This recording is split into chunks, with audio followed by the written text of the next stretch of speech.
Yes, but Guruji, to receive this knowledge, our minds must be empty. We consume so much information, use our phones so much and watch the news. I believe that today's your screen time has increased so much that it has led to many illnesses. So how is it possible to connect with ourselves, to empty our minds, to empty our mind? We want this knowledge to reach everyone. But how will this knowledge reach them? Absolutely. Again, the knowledge that mukha that people today are collecting is not wisdom. It is not knowledge. This is just general information. They call it information. They call it knowledge. There is a difference between knowledge, information, and wisdom, isn't it? Our students and young people are simply collecting external information. They think that no matter how much information they collect, they mistake it for wisdom. It is not wisdom. It is information collected. Guarda. So, we must attain real knowledge. What is it? Real knowledge, as I said, is that ultimately we are nothingness. Empty, empty. We will be reduced to nothingness. Nothing will be taken away from here. Nothing exists. Even our bodies will not remain. And you know, our Alexander the Great was a crazy, insane leader. He was trying to conquer the entire world. He had so much ego. There was no greater ego than that. When he grew old and fell ill again, he said, go and get the best doctor in the world. They found and brought all the doctors who were there. Checked him. The doctors came and checked him and said, this disease is not going to be cured. Then Alexander said, go and get another doctor. The best available doctors were brought in, but they too said they couldn't do anything. You know, when the time comes, who can save? No one can. So finally, at the last moment, with great difficulty, Tina and Alexander realized. Then a little wisdom dawned upon them. A little wisdom dawned upon them. Yes, what they had been thinking, that I will conquer everything, achieve everything, I will do it, all this, was all an illusion, a delusion, a mistake. So when they understood, what did he say before dying?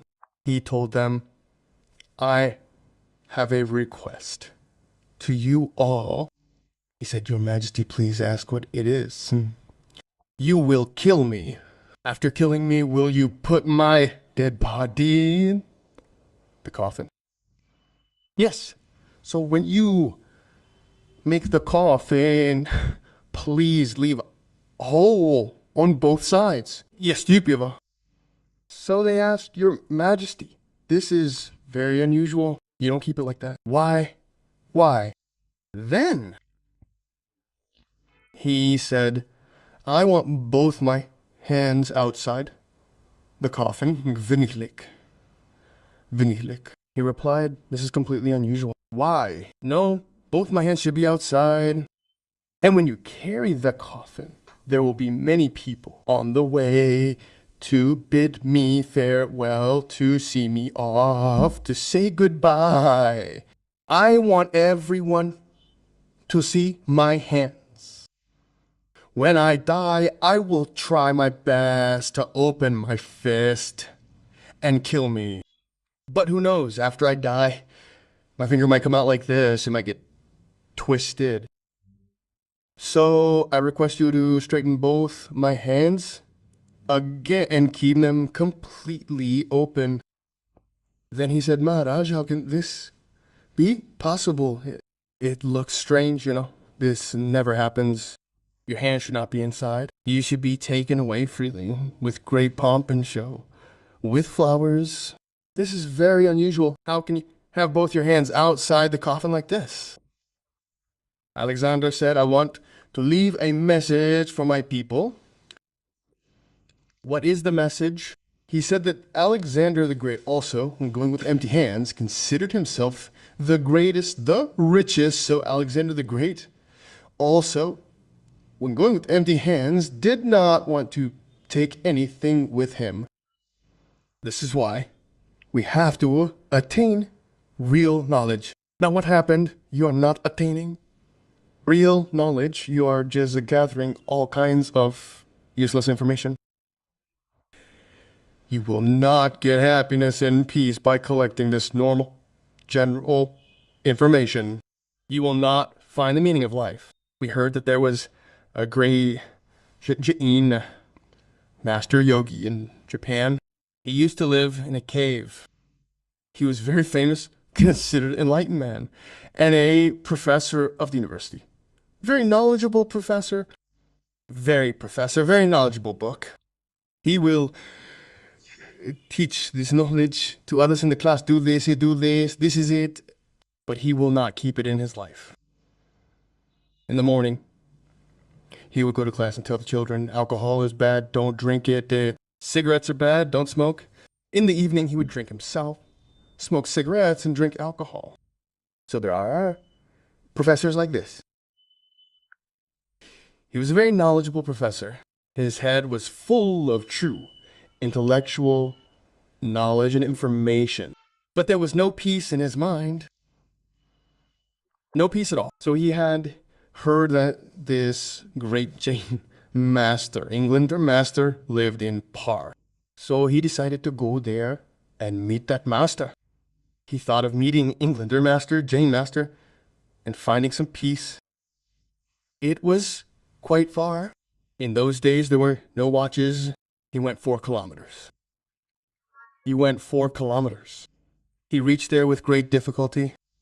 After arriving, the Jain master asked him, where did you come from? Why did you come? He said, I came to find a little peace from you. Puja master said, then you have come to the wrong place. If peace were something you could simply ask someone for, you wouldn't have come. Someone could have sent me a message. I would have sent it to you. So the professor was very much disappointed. He never expected a true answer from such a great English master. So he was disappointed. He almost stood up to return. He thought, I really came to the wrong place, to the wrong master. Then the master said, now having come from far away, you are tired and sweating. Take a rest. Relax a little. I will go to the kitchen and get some tea. Maybe that cup of tea can answer your question. The professor got further disappointed and upset.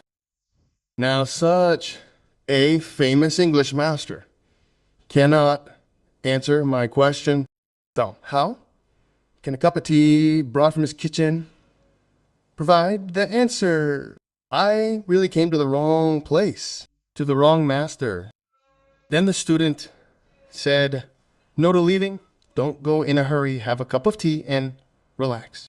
So the master went to the kitchen and made tea and brought it and placed the cup on the social plate and handed it to him. The master poured tea. After pouring tea, the cup became full. Then the professor said, Sir Master, the cup is full. Stop. It is. So have a look. See if it is full.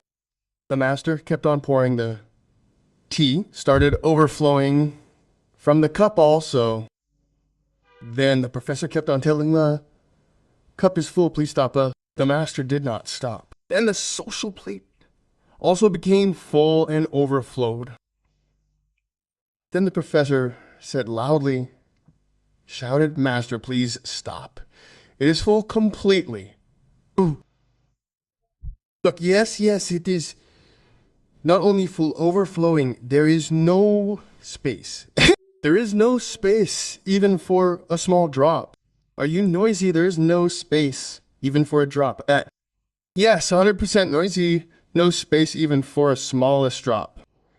Then the master said, Great professor, this is what I wanted to tell you.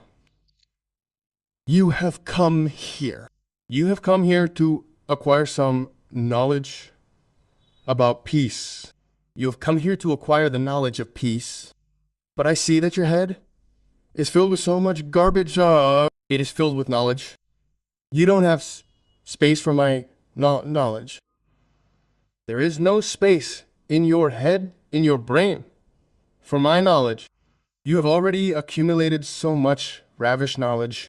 If you want my knowledge and my wisdom, you have to drop all the rubbish knowledge you have accumulated, sir. You know? So this is it. Actually, the peace that will come to us, the different views of money that are in our mind is not wisdom. It is normal. Information. That very general information eats up our brain by comparing these different things to that work. When everything in your mind ends, you become empty. That is the wisdom. That is the peace. Until your mind is empty, forget about peace and happiness. How can you empty it? Go to university, go to the corporate world, go to business. People will keep telling you more and more. What will you learn? Get more and more. Run faster and faster. Do more and more and more. Saying more and more will fill you up and increase it more. For that, you will have to go to the University of Buddha. Go there and have meditation. Meditation means empty mind. Emptying the mind, cleaning the garbage of the mind is meditation.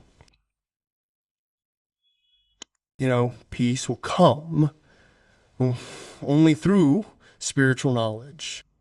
In today's yoga, let me repeat again, spiritual education, knowledge, meditation, all these are needed more. If we really want to attain peace, then